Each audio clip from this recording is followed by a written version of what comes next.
Hey hi guys the Hunter chapter 1 2024 తమిళ్లో release అయిన ఈ మూవీ ఇప్పుడు తెలుగు డబ్తో ఆహాలో స్ట్రీమింగ్ అవుతుంది. మూవీ రన్ టైం వచ్చేసి 2 hours 5 minutes. మూవీ ఎలా ఉందంటే మాత్రం పర్లేదు, డీసెంట్గానే ఉంది. మూవీలో వచ్చే ట్విస్టులు మాత్రం బాగుంటాయి.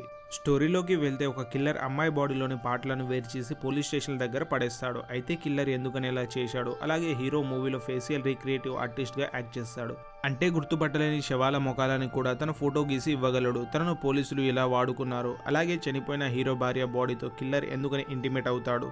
ఈ విషయం హీరోకి ఎలా తెలుస్తుంది? అలాగే ఆ కిల్లర్ని హీరో పట్టుకున్నాడా లేదా? అసలు ఆ కిల్లర్ ఎందుకని శవాలతో రొమాన్స్ చేసి తనను తృప్తి చెందుతున్నాడు అనేది మూవీలో చూస్తాం. క్లైమాక్స్లో వచ్చే ట్విస్టులు మాత్రం చాలా బాగుంటాయి. కానీ ఫ్యామిలీతో మూవీ చూడొచ్చా అంటే చూడలేము. ఇంటర్వెల్ తర్వాత వచ్చే సీన్లు ఇబ్బందిగా ఉంటాయి.